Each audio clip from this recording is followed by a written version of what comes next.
লবণ লবণ দিয়ে দিলাম। লবণ দিয়ে ভালো করে এটা ভেজে নিই। দেখুন, সবসময় তো রান্নার ভিডিও দিই, আমি কড়াইগুলো মাটির কড়াইগুলো কীভাবে পরিষ্কার করি সেটা একটু শেয়ার করি আপনাদের সাথে। মাছ রান্না করছি, নিচেরটাতে মাংস রান্না করছি, তেল মশলা লাগানো। তো এটা আমি কখনোই সাবান দিয়ে পরিষ্কার করি না, যেরকম গরম পানি দিয়ে ডলে নিই। কারণ এটাতে সাবান দিলে ভিমবারটা তো ভালোভাবে নাও যেতে পারে, যেহেতু এটা মাটি, তাই আমি এগুলো পরিষ্কার করি।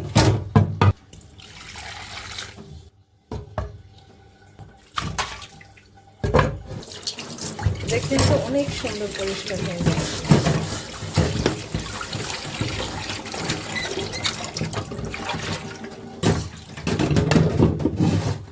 এবং রান্নার আগেও আরেকবার আমি গরম পানি দিয়ে পরিষ্কার করে নিই। এবার যেটা করবো, লবণ দিয়ে দিলাম। লবণ দিয়ে ভালো করে এটা ভেজে নিই।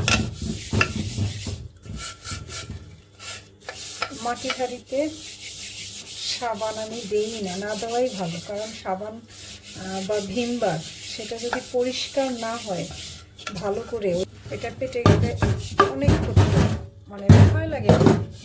আমি তো এমনিতেও যে কোনো থালা বাসন যাই হোক, যেটাতে সাবান না দিতেই নয় সেটা ছাড়া আমি ভিমবার দিই না। আর আমার হেল্পিং হ্যান্ড আছে, উনি তো অবশ্যই ভিমবার যারা ধুবেই না। ওনাদেরকেও বলো যে মাটির হাঁড়ি পাতিলগুলো যেন এইভাবে লবণ দিয়ে ধুয়ে রাখতে বলি। করে দেখেন পুরো পরিষ্কার হয়ে গেল। দেখেন পরিষ্কার।